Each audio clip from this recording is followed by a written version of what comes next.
जय हिंद दोस्तों, उम्मीद करता हूं कि आप सब लोग बेहतर होंगे। स्वागत है आप सभी का एक बार फिर से एससीएस एकेडमी के यूट्यूब चैनल पर। दोस्तों, इस क्लास में हम लोग डिस्कशन करने वाले हैं मुगल साम्राज्य के इतिहास के बारे में इंपॉर्टेंट क्वेश्चंस को। और मुगल साम्राज्य के इतिहास पर आधारित प्रश्नों को जब हम डिस्कस कर रहे हैं तो ये याद रखिएगा कि हमारा लेक्चर नंबर 25 के तहत मुगल साम्राज्य के प्रश्नों का लेक्चर पार्ट 3 है, जिसमें हम लोग आगे के कुछ इंपॉर्टेंट क्वेश्चंस को डिस्कस करेंगे। इसके पहले दो पार्ट 1 पार्ट 2 के माध्यम से हमने लगभग 100 प्रश्नों को डिस्कस किया जो मुगल साम्राज्य से संबंधित रहे, जिसमें हमने मुगल साम्राज्य की कला, संस्कृति, प्रशासन सबसे आधारित जो प्रश्न है सब पर डिस्कशन किया है। और आज हम उसी से संबंधित कुछ और ऐसे प्रश्नों को देखेंगे जो फैक्चुअल हैं, सीधे एग्जाम में आपको देखने को मिलेंगे। क्लियर? जब आप इस लेक्चर सीरीज को देखते हैं दोस्तों, तो लेक्चर को देखते समय आपको सिर्फ ये करना होता है कि आपको लेक्चर को ठीक से सुनना है, साथ ही साथ आप कॉपी पेन लेकर बैठें। जो भी इंपॉर्टेंट फैक्ट्स बताए जाएंगे उनको आप नोट कर लीजिएगा, ताकि एग्जाम से पहले आपको रिवीजन करने में प्रॉब्लम ना आए। और जो भी नोट्स आप बनाते हैं दोस्तों, उनको डिटेल में लिख कर मत बनाइए, उनको सिनॉप्सिस के रूप में शॉर्ट तौर पर बनाइएगा, ताकि पढ़ने में आपको ज्यादा समय ना लगे। क्लियर? तो चलिए शुरू करते हैं इस लेक्चर को, जिसमें आज का आपका पहला प्रश्न है पर्दा शासन, द पेटीकोट गवर्नमेंट 1560 से 1562 के ईस्वी के लिए जिम्मेदार अतका खेलिया हरम दल की सर्वप्रमुख सदस्य थी। याद रखिए कि वो समय था जब हम अकबर को मुगल साम्राज्य के शासन के तौर पर देखते हैं, और मुगल साम्राज्य के शासक के तौर पर अकबर जो है इसका राज्याभिषेक महज 14 वर्ष की उम्र में हो जाता है। अकबर का जन्म होता है 1542 में अक्टूबर के महीने में, और ये जन्म होने के बाद हम देखें तो लगभग 1556 में जब हुमायूं की मृत्यु हो गई और अकबर कालानौर में मौजूद था और उसको वहां पर हुमायूं के मरने की खबर मिली, तो कालानौर में ही 1556 में अकबर का राज्याभिषेक किया बैरम खान ने ईंट के सिंहासन में बिठाकर। और इस समय अकबर की उम्र महज 14 साल थी।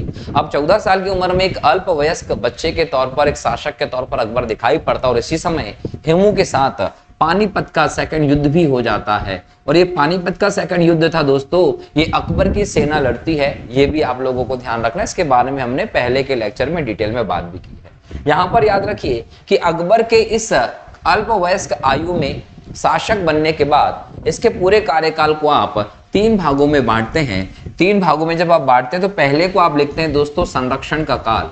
ये संरक्षण का काल जो रहा दोस्तों, याद रखिएगा बैरम खां के अंतर्गत था। दूसरे काल को आप बोलते हैं हरम दल का या पेटीकोट शासन इसको कहा जाता है।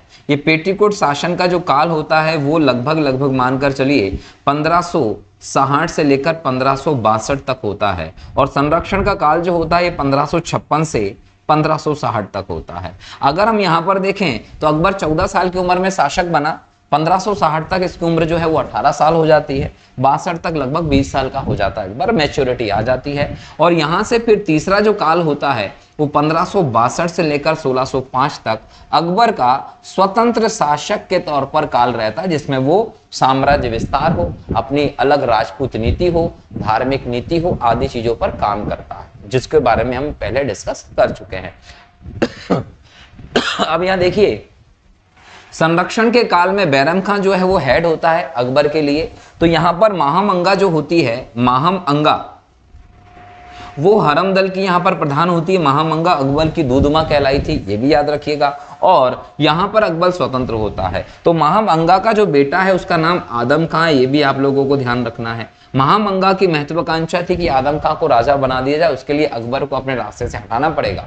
और अकबर को तब तक आप रास्ते से नहीं हटा सकते जब तक बैरम खां जिंदा है। तो महामंगा बैरम खां को लेकर षड्यंत्र रचती रहती थी और लंबे समय तक अकबर को बैरम खां के खिलाफ भड़काने का प्रयास किया गया। नौबत ये भी थी कि अकबर को उस समय पर जब छोटी छोटी चीजें की जरूरत होती थी अल्पवयस्क आयु में, और वो बैरम खां से उन चीजों को मांगता था, तो बैरम खां उसको मना कर देता था। आप सोचिए कि भारत के सम्राट हो तुम, और तुमको आपके सेनापति से कोई चीज मांगनी पड़ रही है और वो उस आपको मना कर देता है, तो इसका एक अलग ही प्रभाव पड़ता है। तो ऐसे में जब बैरम खां कोई चीज अकबर को उपलब्ध कराने से मना कर देता था, तो उस चीज को महामंगा आसानी से उपलब्ध करवा देती थी। मतलब ये था कि बैरम खां के खिलाफ अकबर को भड़काने का काम था। लगातार महामंगा षड्यंत्र के माध्यम से ये करती रही, लेकिन 1560 के समय तक कहीं ना कहीं अकबर को यह विश्वास हो गया कि बैरम खां की उम्र हो चुकी है और अब अकबर भी वयस्क हो चुका है और वो शासन तंत्र को खुद संभाल सकता है। तो अकबर ने बैरम खां के सामने 3 ऑप्शन रखे कि जागीर लेके अलग हो जाइए, नंबर 2 मक्का चले जाइए तीर्थ यात्रा पर, या फिर जो है आप गुप्तचर समिति के प्रमुख बनकर रहिए। तो बैरम खां ने कहा कि मैं इतने बड़े पद पर रहा हूं, आपका संरक्षण रहा हूं, तो जागीर लेकर अलग होने का मतलब तो साम्राज्य से गद्दारी करना हुआ, नमक हरामी हुई, तो मैं वो नहीं कर सकता। और इतने बड़े ओहदे पर रहने के बाद गुप्तचर समिति के सदस्य के तौर पर काम करके रहूंगा, तो वो भी उसको मंजूर नहीं हुआ। तो बैरम खां ने कहा कि 1560 में मैं मक्का चले जाता, और मक्का जब जा रहा था तो पाटन नामक स्थान पर अफगान लोगों ने बैरम खां की हत्या कर दी थी, आपको याद रखना है। बैरम खां की विधवा रही और उनका बेटा रहा अब्दुल रहीम, उसको अकबर ने अपना संरक्षण प्रदान किया और उसका पुत्रवत पालन पोषण किया। बाद में जाकर उसको खाने खाना की उपाधि दी, वह अब्दुल रहीम खाने खाना के तौर पर प्रसिद्ध भी हुआ था। लेकिन यहाँ पर महामंगा का प्रभाव अकबर पर दिखा, और महामंगा जो थी वो हरम की प्रमुख स्त्री के तौर पर मौजूद थी, तो इसलिए हम इसको हरम दल का शासन या पेटीकोट शासन के तौर पर भी जानते हैं। और महामंगा की महत्वाकांक्षा आदम खां के प्रति उसको शासन बनाने की। लेकिन यहाँ पर क्या है, अकबर का पहला अभियान होता है 1561-62 में, और ये मालवा पर होता है। याद रखिएगा, अकबर ने अपने अभियान साम्राज्य विस्तार जीतने की जो व्यवस्था थी, जो अभियान थे, उसका प्रारंभ मालवा से किया था। और मालवा पर उसने सबसे पहले सारंगपुर का जो क्षेत्र है इस पर विजय प्राप्त की और यहां से मांडू पर अपनी सेना भेजी। और ये जो सेना भेजी थी मांडू पे, इस समय मांडव का राजा बाज बहादुर खान था और रानी रूपमती जी यहाँ पर थी। तो आदम खां को आक्रमण करने के लिए भेजा। आदम खां जो है वो मांडू पर आक्रमण करता, बाज बहादुर को हरा देता और रानी रूपमती और उनकी सखियों सहित अन्य स्त्रियों के साथ बदसलूकी करने का प्रयास करता है। जब इस बात की जानकारी अकबर को मिलती है तो अकबर जो है वो आदम खां को मृत्युदंड दे देता है, जिसके कारण महामंगा से उसके संबंध खराब हो जाते हैं और यहाँ से फिर पेटीकोट शासन का अंत होता है। और उसके बाद अकबर 1562 से एक स्वतंत्र शासक के तौर पर काम करना शुरू करता है। लगातार अपना एक रुतबा एक कहीं ना कहीं काम शुरू करता है। ठीक है, तो यहाँ पर महामंगा जो है वो आपको हरम दल की प्रमुख के तौर पर दिखाई पड़ती है और महामंगा को लेकर, अकबर के शासन को लेकर मैंने आपको सारी चीजें क्लियर कर दी हैं। ठीक है दोस्तों, चलिए अगला प्रश्न देखते हैं। अगला प्रश्न क्या है आपका, कहता है कि अकबर ने साम्राज्य विस्तार का आरंभ किस वजह से किया था। मैंने थोड़ी देर पहले आपको बताया, अकबर ने साम्राज्य विस्तार का जो प्रारंभ है वो 1561-62 में मालवा से किया था और इसके लिए उसने मांडू पर भी अभियान किया था और आदम खां को उसके लिए भेजा था, ये याद रखिएगा। अगर हम गोंडवाना की बात करें दोस्तों, तो यहाँ पर रानी दुर्गावती जो है वो कचवाहा राजा की पत्नी थी। जब उन दलपत शाह जो इनके पति थे उनकी कम उम्र में मृत्यु हो जाती है तो अपने पुत्र वीर नारायण को राजा बनाकर उनकी संरक्षिका के तौर पर दुर्गावती शासन करती हैं और 1564 में अकबर यहाँ पर आक्रमण करवाता है। ठीक है, तो अकबर का गोंडवाना अभियान जो है वो कब होता है, 1564 में। अगर हम गुजरात विजय की बात करते हैं तो 1571-72 में अकबर खुद गुजरात पर अभियान करता है और अकबर का गुजरात अभियान जो होता है ये आर्थिक कारणों से प्रेरित होता है। कहीं ना कहीं वो अपने राजस्व में वृद्धि करना चाहता था, आर्थिक रूप से महत्व देखता था, इसलिए अकबर ने 1571-72 में गुजरात अभियान किया। गुजरात अभियान में अकबर टोडरमल को अपने साथ लेकर गए थे, ये भी आप लोगों को ध्यान रखना है। और गुजरात अभियान के दौरान ही अकबर ने सबसे पहले समुद्र देखा था गुजरात में। सबसे पहले पुर्तगालियों से मुलाकात भी अकबर ने गुजरात में ही की थी। और गुजरात विजय के उपलक्ष्य में 1573 के आसपास हम देखें तो अकबर ने फतेहपुर सीकरी में बुलंद दरवाजे का निर्माण भी करवाया था। अगर हम असीरगढ़ की विजय की बात करें दोस्तों तो ये 1602 में है। असीरगढ़ जो है दोस्तों ये बुरहानपुर में है और बुरहानपुर में असीरगढ़ पर अभियान जो था वो अकबर का अंतिम अभियान था 1602 में। कहा जाता है कि असीरगढ़ के किले की चाबी जो है वो सोने की कुंजी से इसका गेट खुला था। इसका मतलब ये था कि काफी सोना चांदी देकर दरबान जो होता है उससे गेट खुलवाया गया था और अंतिम विजय अकबर की जो रही वो बुरहानपुर में असीरगढ़ में रही। तो बुरहानपुर असीरगढ़ की विजय 1602 में थी। गुजरात की विजय 1571-72 में थी। गोंडवाना पे दुर्गावती की हम देखें तो 1564 में थी और मालवा विजय जो है वो 1561-62 में थी। और अकबर ने अपना विजय अभियान जो था साम्राज्य विस्तार के लिए वो मालवा अभियान से शुरू किया था 1561-62 में। ठीक है, स्मिथ ने अकबर के किस अभियान को ऐतिहासिक द्रुतगामी अभियान कहा था, याद रखिएगा। कि यहाँ पर आप पानीपत का युद्ध देखते हैं। पानीपत का युद्ध जो होता है दोस्तों ये 1556 में होता है, हेमू और अकबर की सेना के बीच में। ये दूसरा पानीपत के युद्ध की बात हो रही है, ठीक है। और हल्दी घाटी का युद्ध जो होता है दोस्तों वो 1576 में होता है। गुजरात अभियान 1571-72 में होता है और असीरगढ़ अभियान 1602 में होता है। इन सभी अभियान में देखें दोस्तों तो पानीपत के युद्ध में अकबर शामिल नहीं था, तो ये याद रख लीजिएगा कि यहाँ पर अकबर की सेना लड़ रही थी, ये द्रुतगामी नहीं साबित हुआ था। हल्दी घाटी के युद्ध में महाराणा प्रताप को झुकाने में भी अकबर असफल रहा था, पकड़ने में भी अकबर असफल रहा था, तो ये भी नहीं हुआ था। अगर हम बात करें असीरगढ़ का अभियान तो ये तो सोने की कुंजी से खुला था, अकबर की अंतिम विजय थी, ये भी नहीं था। गुजरात अभियान जो था वो स्मिथ के अनुसार अकबर का ऐतिहासिक द्रुतगामी अभियान था, क्योंकि ये अकबर ने आर्थिक कारणों के चलते अपनी व्यवस्था को मजबूती प्रदान करने के उद्देश्य से किया था, और यहाँ पर इतना इंपॉर्टेंस दिया गुजरात अभियान को कि अकबर खुद नेतृत्व करके गया था, ठीक है। अगला प्रश्न है, प्रश्न नंबर 4 कहता है कि अकबर के 9 रत्न में से एक बीरबल किस अभियान के समय मारे गए थे। तो दोस्तों याद रखिएगा अफगानिस्तान के क्षेत्र में बीरबल जो थे इनका एक अभियान हुआ था, और यहाँ पर यूसुफजाई जातियों के विद्रोह को दबाते समय इन लोगों के द्वारा कहीं ना कहीं राजा बीरबल की हत्या कर दी गई थी। और बीरबल के बारे में मैंने पहले आप लोगों से डिस्कशन किया है कि महेश दास इनका पुराना नाम था, ठीक है, और बीरबल इनको उपाधि दी गई थी अकबर के माध्यम से, ठीक है। सूची 1 को सूची 2 से मिलाना है। प्रश्न नंबर 5 कहता है सूची 1 में अकबर उस समय चलने वाली प्रथाएं दी गई हैं और सूची 2 में वो साल दिए गए, मतलब ये संबंधित अकबर से है। इन सभी चीजों को अकबर ने कब कब बंद करवाया था। तो याद रखिए दास प्रथा की समाप्ति अकबर ने 1562 में कर दी थी। तीर्थ यात्रा कर की समाप्ति अकबर ने 1563 में कर दी थी। जजिया कर की समाप्ति अकबर ने 1564 में कर दी थी। सूबों का पुनर्गठन करके अकबर ने 1580 में काम किया था। इसी के साथ साथ 1580 में ही करोड़ी नामक एक जो अधिकारी होता है उसको नियुक्त किया गया था। 1580 में ही आईन दहसाला जो बंदोबस्त है 10 साल की व्यवस्था वो अकबर ने यहाँ पर चालू की थी।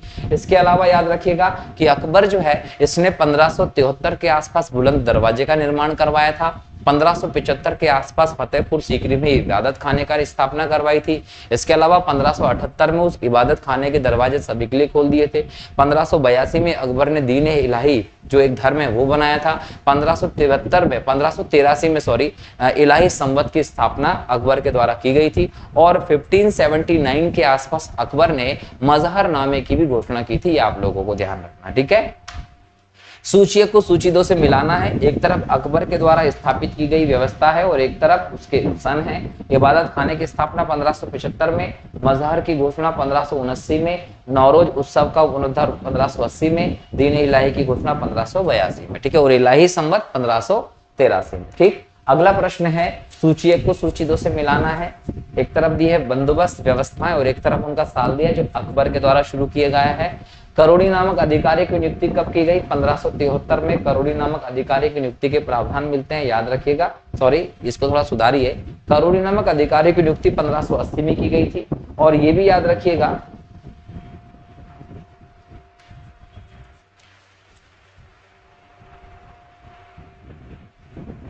अगला प्रश्न है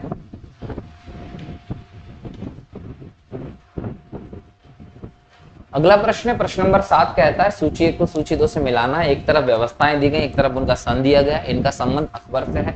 करोड़ी की नियुक्ति जो है वो 1573 में की गई, 1580 में इसको अमली जामा पहनाया गया। दहसाला बंदोबस्त 1580 में शुरू किया गया। इलाही संवत का प्रारंभ जो है 1583, सॉरी यहाँ पे याद रखिएगा 1583 में इलाही संवत का प्रारंभ किया गया। इलाही गज का प्रयोग जो है वो 1587 में किया गया। इलाही गज जो है उसमें 41 अंगुल का माप होता था और जो गजे सिकंदरी होता था उसकी जगह पर इसका प्रयोग अकबर ने शुरू किया था भूमि के पैमाइश के संदर्भ में।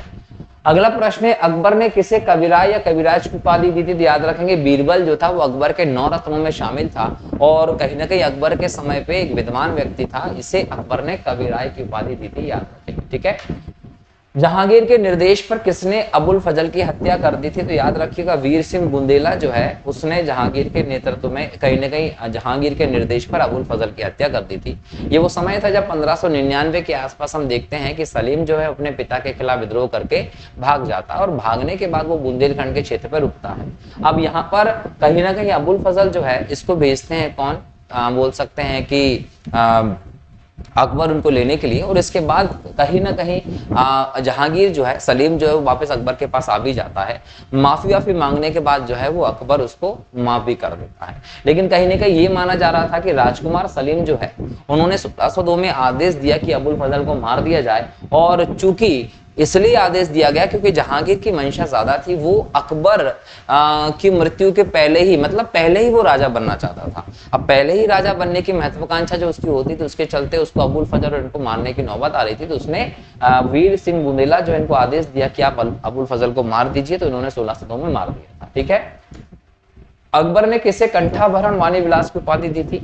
अकबर के 9 रत्नों में विद्वान थे तानसेन, और तानसेन जो थे उनको संगीत सम्राट भी आप लोग कहते हैं। तानसेन को अकबर ने कंठाभरण वाणी विलास की उपाधि दी थी, याद रखिएगा। तानसेन के बारे में पहले डिटेल में डिस्कशन कर चुका हूं पिछले लेक्चर में, तो इसलिए यहाँ पर हम डिटेल में नहीं बात कर रहे हैं। तो केवल ये याद रखिएगा कि अकबर ने कंठाभरण वाणी विलास की उपाधि जो है वो तानसेन को दी थी। ठीक।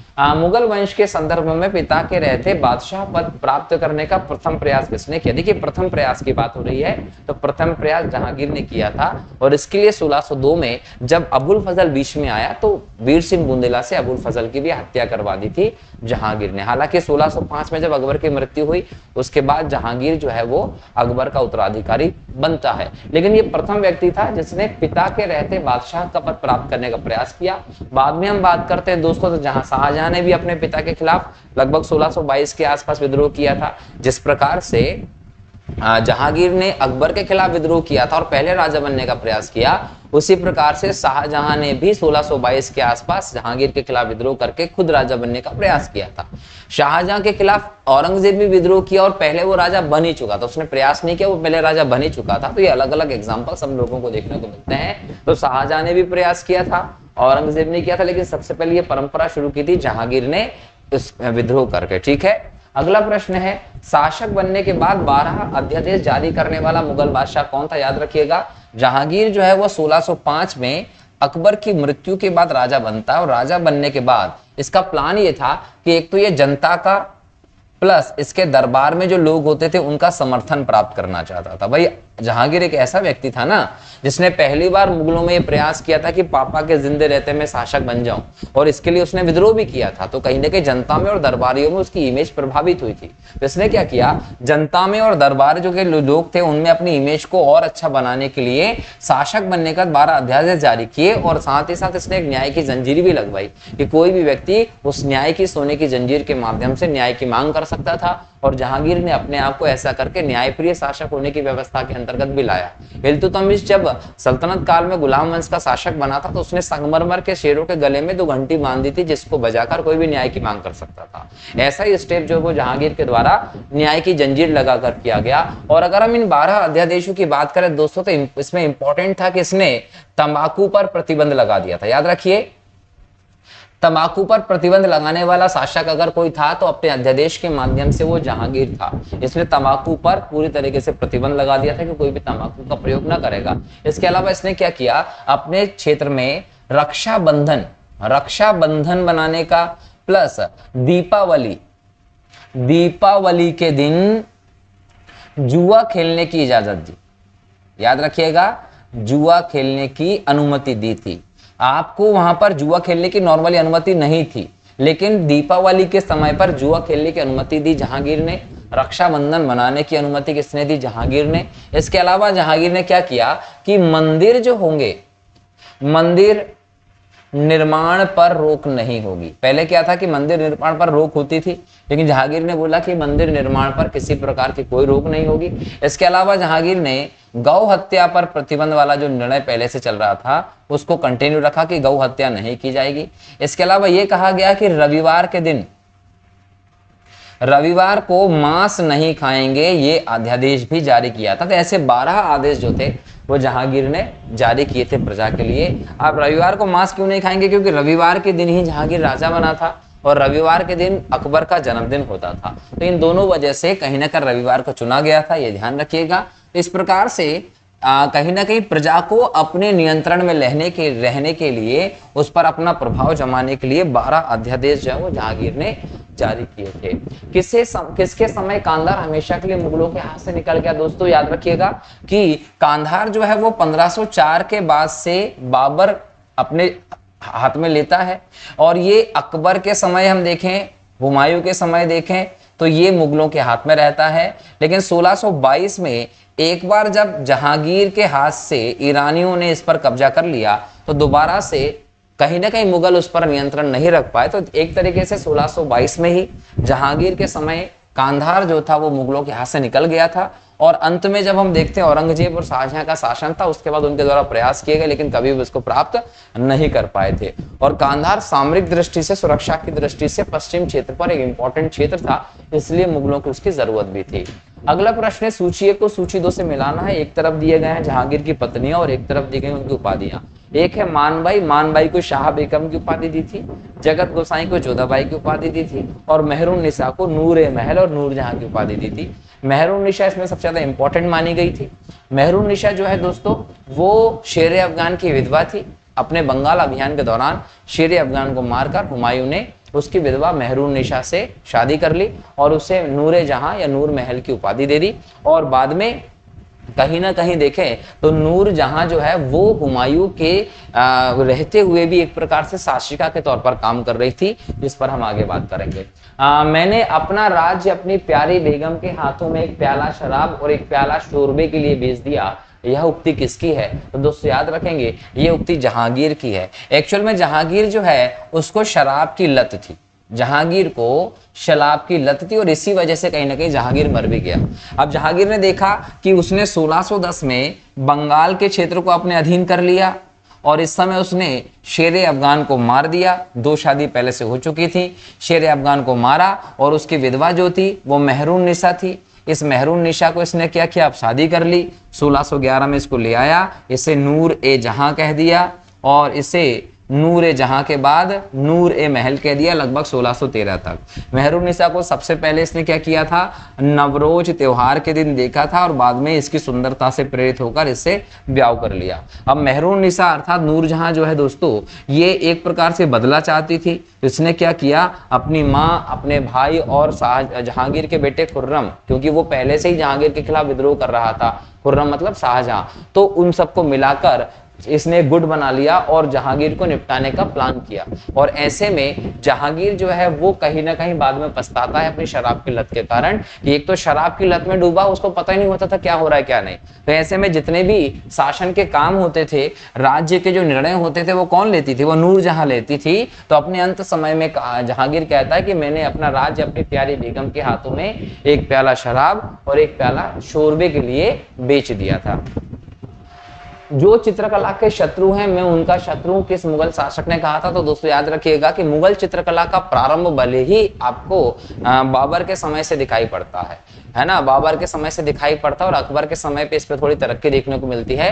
लेकिन जहांगीर का जो शासन काल होता है दोस्तों वो चित्रकला के दृष्टि से मुगल काल में स्वर्ण काल होता है।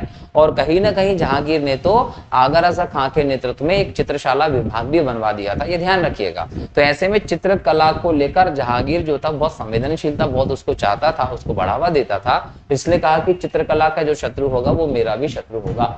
शाहजहां के समय कौन सी घटना नहीं हुई थी दोस्तों? तो याद रखिएगा, जुझार सिंह बुंदेला का विद्रोह शाहजहां के समय हुआ था। खान जहां लोदी का विद्रोह शाहजहां के समय हुआ था।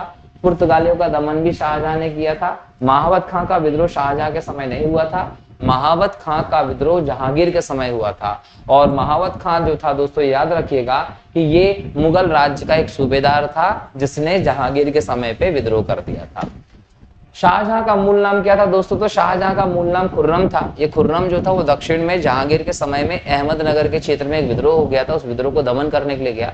जब दमन करके सफलतापूर्वक खुर्रम आ जाता है तो जहांगीर इसे कहता है कि तुम तो शाहजहां हो। ठीक है, चलिए अगला प्रश्न है, शाहजहां ने किसे मल्लिका ए जमानी की उपाधि दी थी? तो याद रखिएगा अर्जुमंद बानो बेगम अर्थात मुमताज महल जो थी इसे ही मल्लिका ए जमानी की उपाधि दी थी। किसने? शाहजहां ने। और मुमताज के लिए ही ताजमहल का निर्माण भी करवाया था किसने? शाहजहां ने। ठीक है, अगला प्रश्न दोस्तों आपका, शाहजहां ने किसे शाह इकबाल एवं शाह बुलंद की उपाधि दी थी? तो याद रखिएगा, शाहजहां ने दारा शिकोह को शाह इकबाल और शाह बुलंद की उपाधि दी थी। क्यों? क्योंकि दारा शिकोह सबसे बड़ा बेटा था, सबसे समझदार, सबसे विद्वान व्यक्ति माना जाता था, और कहीं ना कहीं इससे शाहजहां को बहुत प्रेम भी था और चाहता था कि ये शाहजहां का उत्तराधिकारी भी बने कहीं ना कहीं, इसलिए शाह इकबाल शाह बुलंद की उपाधि दारा शिकोह को दी जाती है। दारा शिकोह मुगल काल में सबसे विद्वान शासक था, ये भी आप लोगों को ध्यान रखना है। शाहजहां के शासनकाल के अंतिम वर्षों में उत्तराधिकार के युद्धों का क्रम बताइए। पहले बहादुरपुर का युद्ध हुआ था, इसमें मुराद को हराया था। धर्मत का युद्ध हुआ, इसमें शाही सेना को हराया था। सामूगढ़ का युद्ध हुआ, इसमें बोल सकते हैं कि दारा शिकोह जो उसको हराया था। और अंतिम लड़ाई देवराय की लड़ाई थी जो 1659 में हुई थी, और इसमें औरंगजेब ने दारा शिकोह को मारकर मुगल सत्ता का बादशाह बन गया था कहीं ना कहीं ऑफिशियली। किस जाट नेता ने बादशाह अकबर के मकबरे को हानि पहुंचाई तथा अकबर की कब्र को खोदकर उसकी हड्डियां को जला दिया? याद रखिएगा, राजा राम जाट थे और इनका मुगलों के साथ विवाद चल ही रहा था। तो राजा राम जाट ने क्या किया, मुगलों के साथ अपने विवाद के चलते विरोध के स्वर को आगे बढ़ाया, और इन्होंने क्या किया, 1685 के आसपास 1685 के आसपास एक संगठित विद्रोह किया। किसने? राजा राम ने। इस संगठित विद्रोह में कहीं ना कहीं इन्होंने लूटमार और छापामार नीति का प्रयोग करके मुगल सत्ता को बहुत नुकसान पहुंचाया, और इसी विद्रोह के चलते कहीं ना कहीं मुगलों से नफरत के चलते, उनको खत्म करने की दृष्टि के चलते ये पहुंच गया सिकंदरा। सिकंदरा कहाँ है दोस्तों? ये आगरा में है। यहाँ पर अकबर का मकबरा है। इस अकबर के मकबरे को, कब्र को खोदा और इसकी हड्डी निकालकर राजा राम ने जलाने का काम कर दिया था। ये आप लोगों को ध्यान रखना। ठीक है, अगला प्रश्न है आपका, जिस प्रकार स्पेन के फोड़े ने नेपोलियन को बर्बाद किया, उसी प्रकार दक्कन के फोड़े ने औरंगजेब को यह उक्ति किसकी थी? तो याद रखिएगा, इतिहासकार जदुनाथ सरकार ने मुगलों के ऊपर कई सारी चीजें लिखी हैं। तो इन्होंने कहा था कि जिस प्रकार से स्पेन जो है वो नेपोलियन के लिए भारी पड़ गया, उसी प्रकार से दक्कन का जो क्षेत्र था, मराठा और आदि, वो औरंगजेब के लिए कहीं ना कहीं पनौती के तौर पर थे। जदुनाथ सरकार ने ऐसा कहा है। किस मुगल बादशाह को उसकी प्रजा शाही वेश में एक दरवेश या फकीर कहती थी? वो औरंगजेब था। औरंगजेब शरीयत के नियमों के अनुसार पूरी व्यवस्था में रहता था, उनका पालन करता था, वैसे ही वस्त्र पहनता था, वैसे ही बातें करता था, वैसे ही आचरण करता था। तो इसे शाही वेश में एक फकीर कहती थी। किसको? औरंगजेब को। किसने अकबर को जिल्ले इलाही, जिल्ले इलाही मतलब खुदा की परछाई या खुदा का प्रतिनिधि, फर-ए-इंदी खुदा से निकलने वाली रोशनी कहा था? तो अबुल फजल वो था जिसने अकबर की तारीफ करते करते उसे जिल्ले इलाही कह दिया था। अगला प्रश्न है, दीवाने वजीरात एकल नामक नए पद की स्थापना किसने की थी? दोस्तों याद रखेंगे, नया पद अकबर ने बनवाया था। एक्चुअल में क्या था कि इनके समय पर वकील नामक एक पद होता था। जो भी वित्तीय अधिकार होते थे, राजस्व संबंधी काम होते थे, सब वकील के पास होते थे।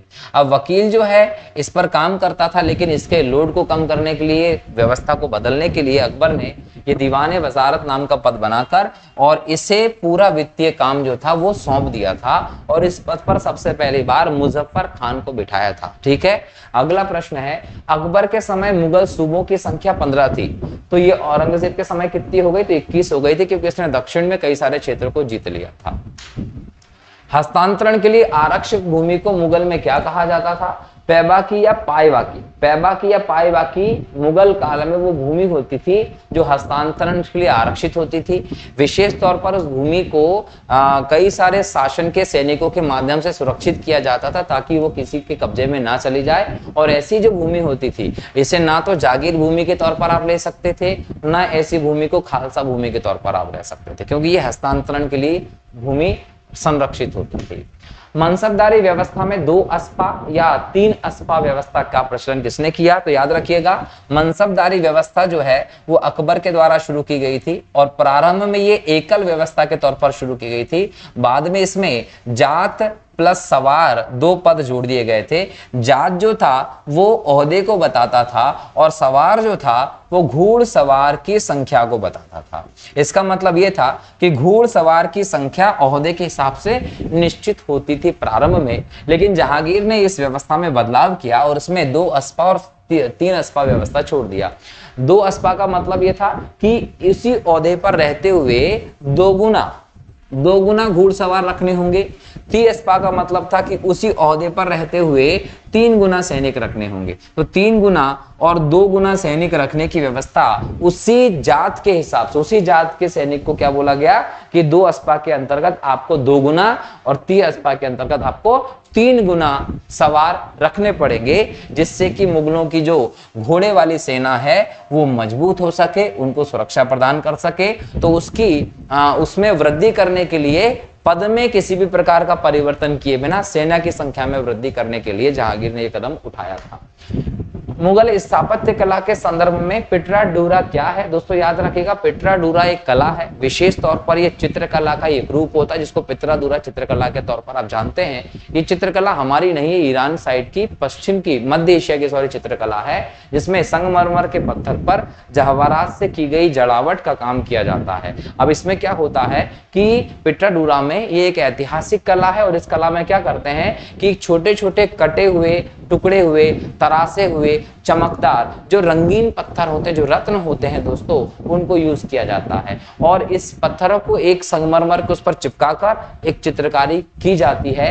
ये ध्यान रखिएगा। इसका आरंभ जहांगीर के काल से हुआ था। आज भी आप देखते हैं कई जगह पर कि आपको ये दिखता होगा कि एक कुछ अच्छी सी डिजाइन बनाने के लिए क्या करते हैं कि अलग अलग प्रकार के रंगीन टाइल्स को तोड़ा जाता है और रंगीन टाइल्स को तोड़कर उसके छोटे छोटे से टुकड़े बना लिए जाते हैं। लाल, पीला, हरा, नीला, गुलाबी, कत्थई सब प्रकार के टाइल्स को तोड़कर उसका बना लेते हैं और फिर उन अलग अलग रंगीन टुकड़ों को जोड़कर एक डिजाइन सी बनाने का प्रयास किया जाता है। तो वो पिटराडूरा का ही एक रूप होता है। भारत में चारबाग शैली का प्रथम मकबरा कहाँ है दोस्तों, तो याद रखिएगा कि हुमायूं का मकबरा जो है वो दिल्ली में है और हुमायूं का मकबरा जो है वो चारबाग शैली का भारत का प्रथम मकबरा है। अब पहले तो ये समझिए कि दिल्ली में हुमायूं का मकबरा किसने बनवाया, तो याद रखिएगा कि हमीदा बानो बेगम, हमीदा बानो बेगम जो है ये हुमायूं की पत्नी थी और इन्होंने क्या किया, मिर्जा गयास बेग से, मिर्जा गयास बेग जो हैं इनसे डिजाइन बनवाई और कहीं ना कहीं दिल्ली में हुमायूं का मकबरा बनवाया था। और ये याद रखिएगा कि ये मकबरा दिल्ली में एक बहुत खूबसूरत जगह है जिसमें बोल सकते हैं चारबाग शैली का प्रयोग किया गया था, जिसमें क्या होता था कि एक वर्गाकार बाग होता था, बाग मतलब बगीचा होता था। अब ये वर्गाकार बगीचा होता था। इस बगीचे को क्या करते थे कि पैदल पथों से अलग अलग रूप से क्या करते थे, ऐसे बनाकर ये 1 2 3 4 रूप में विभाजित कर दिया। तो ये चारबाग की परंपरा थी जो अकबर के समय से शुरू की गई थी। बाग बनाने का शौकीन तो बाबर था, लेकिन चारबाग की व्यवस्था जो थी वो अकबर के समय से शुरू की गई। ठीक है, वह कौन सी पहली इमारत है जिसका निर्माण पूर्ण रूपेण संगमरमर से हुआ है और जिसमें पिटराडूरा का प्रयोग हुआ है? तो याद रखें कि अहमदुल्ला का जो मकबरा है वो नूरजहां ने बनवाया था। अहमदुल्ला नूरजहां के पिता थे, जो पूर्णतः संगमरमर से बना मकबरा है जिसमें पिटराडूरा का भी प्रयोग हुआ है। ठीक है, जहांगीर ने किस चित्रकार को फारस के शाह एवं उसके अमीरों का छवि चित्र बनाने के लिए फारस भेजा था, ईरान भेजा था? याद रखेंगे, उसका नाम है दोस्तों बिसनदास। बिसनदास जो है वो एक बहुत ही प्रतिष्ठित हिंदू चित्रकार था, ख्याति प्राप्त हिंदू चित्रकार था और जहांगीर इसकी तारीफ में कहता था कि ये हूबहू चित्र बनाने के लिए फेमस है। हाँ, इसको महारत हासिल थी बिसनदास को कि जैसे आप बैठे उसी अवस्था में आपका हूबहू चित्र बना देगा। तो इस बिसनदास को लगभग 1613 के आसपास हुमायूं ने बोल सकते हैं कि फारस के शाह ईरान में भेजा था उनके छवि चित्र बनाने के लिए। और 1613 से 1620 तक बिसनदास जो है वो ईरान में रुकता है, वहां के लोगों का चित्र बनाता है। और ईरान के शाह जो होते हैं दोस्तों फारस के, वो इससे इतने खुश होते हैं, इसे खुश होकर तोहफे में हाथी भी देते हैं। तो ध्यान रखिएगा, बिसनदास का संबंध हुमायूं से और ये हिंदू चित्रकार थे। सूची को सूची 2 से मिलाना है, एक तरफ व्यक्ति दिए गए और एक तरफ उनकी उपाधि दी गई है। याद रखिएगा, अबुल हसन को कहा जाता था नाजिर उल जमा, उस्ताद मंसूर को कहा जाता था नाजिर उल अस्त्र, शौकी को कहा जाता था आनंद खां, ताल खां को कहते थे गुण समंदर। ठीक है, ये उनकी उपाधियां थी। बेसिकली ये सब चित्रकार थे जिनको अलग अलग उपाधियां दी गई थी। किस मध्यकालीन भारतीय शासक ने पट्टा एवं कबूलियत की प्रथा स्टार्ट की थी? दोस्तों, पट्टा और कबूलियत एक प्रकार से एक पत्र होता था जिस पर किसी को भी भूमि देने का काम किया जाता था और यह शेरशाह के द्वारा शुरू की गई थी। मुगल सम्राट औरंगजेब कौन सा वाद्य यंत्र बजाता था? दोस्तों याद रखिएगा, अकबर और हम औरंगजेब की बात करते थे, वीणा बजाते थे। हालांकि औरंगजेब जो इसने संगीत पर अपने साम्राज्य में प्रतिबंध लगा रखा था। लंदन में ब्रिटिश ईस्ट इंडिया कंपनी के गठन के समय भारत का निम्नलिखित में कौन बादशाह था? तो याद रखिएगा 31 दिसंबर सन 1600 को ईस्ट इंडिया कंपनी का गठन हुआ था और इस समय हम देखें तो भारत में अकबर जो है वो सम्राट थे और ब्रिटेन की महारानी एलिजाबेथ थी। ठीक है, चलिए अगला प्रश्न देखते हैं। अगला प्रश्न है, इनमें से कौन अकबर के दरबार में चित्रकार नहीं था? तो कल्याण दास अकबर के दरबार में चित्रकार नहीं था। अब्दुस्समद हो, दशवंत हो, बसावन, ये तीनों के तीनों अकबर के समय के चित्रकार थे। निम्नलिखित में से कौन नूरजहां के गुट का सदस्य नहीं था? दोस्तों नूरजहां मतलब मेहरुन्निसा, शेर अफगान की विधवा थी। जहांगीर ने जबरदस्ती शादी कर ली थी उसके पति को मारकर, जहांगीर से बदला लेना चाहती थी। उसने क्या किया, मिर्जा गयास बेग को मिलाया, आसफ खां को मिलाया जो इसका भाई था, और खुर्रम शाहजहां जो जहांगीर के खिलाफ विद्रोह कर रहा था, इनको मिलाया। साथ साथ इसमें अस्मत बेगम को भी शामिल किया और एक गुट बनाकर जहांगीर के खिलाफ षड्यंत्र का प्रारंभ किया। लेकिन यहाँ पर भाई आसफ खां की महत्वाकांक्षा जाग गई और आसफ खां ने अपनी बेटी अर्जुमंद बानो बेगम अर्थात मुमताज की शादी खुर्रम से कर दी। तो यहाँ से पूरी परिस्थितियां आपको बदलती हुई दिखाई पड़ती हैं, ध्यान रखेंगे। अगला प्रश्न है, अकबर का मकबरा कहाँ है? दोस्तों तो अकबर का जो मकबरा है दोस्तों सिकंदरा में, और सिकंदरा आगरा क्षेत्र में पड़ता है, यूपी में। और एक बात और याद रखिएगा कि अकबर का जो मकबरा सिकंदरा में है, इसका निर्माण काम जो था वो अकबर ने खुद ने शुरू करवा दिया था। मतलब अकबर खुद कहता था कि भाई जहां पर मुझे गड़ाया जाएगा उस मकबरे को मैं खुद तैयार करता हूं। तो खुद की कब्र को अकबर खुद तैयार करवा रहा था, जिसमें जैन कला हो, इस्लामिक कला हो, ईसाई कला हो, बौद्ध कला हो, आपका हिंदू कला हो, सभी कलाओं को मिश्रित करके ये मकबरा बनवाया जा रहा था। तो सभी कलाओं का सम्मिश्रण का सर्वोच्च उदाहरण था ये। लेकिन ये मकबरे का निर्माण कार्य पूरा होने के पहले ही अकबर की मृत्यु हो जाती है, ये याद रखिएगा। तो अकबर का मकबरा कहाँ है? सिकंदरा में। ठीक है दोस्तों, तो इस प्रकार से हमने आज के इस क्लास में मुगल काल से संबंधित कुछ अन्य इंपॉर्टेंट प्रश्नों को डिस्कस किया है और इस लेक्चर के माध्यम से मुगल काल के इंपॉर्टेंट फैक्ट्स पर हमारा डिस्कशन खत्म होता है। अगले लेक्चर में हम लोग दोस्तों मराठा साम्राज्य और शिवाजी महाराज की व्यवस्था से संबंधित इंपॉर्टेंट टॉपिक पर डिस्कशन करेंगे। आप लगातार जुड़े रहिए हमारी इस लेक्चर श्रृंखला से।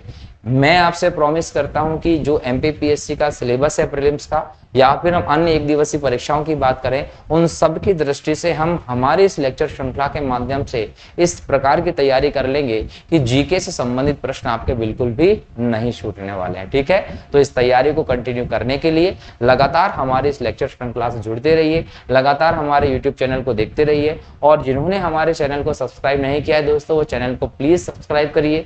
अपने दोस्तों तक और भी लोगों तक वीडियोस को, चैनल को पहुंचाने के लिए जो हमारा वीडियोस को लाइक करिए, कमेंट करिए और शेयर जरूर करिए दोस्तों, ये ध्यान रखना, क्योंकि आपका एक लाइक, एक कमेंट, एक शेयर हमें निरंतर और बेहतर डेटा तैयार करने और बेहतर वीडियो बनाने के लिए मोटिवेशन का काम करता है।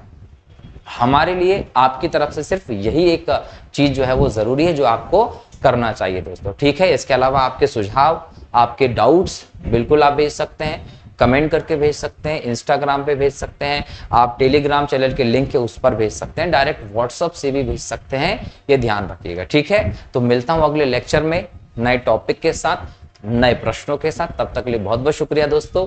जय हिंद, जय भारत, वंदे मातरम। और हाँ, हर बार की तरह अपना और अपनों का ख्याल रखिए, स्वस्थ रहिए, स्वच्छ रहिए। बहुत बहुत धन्यवाद।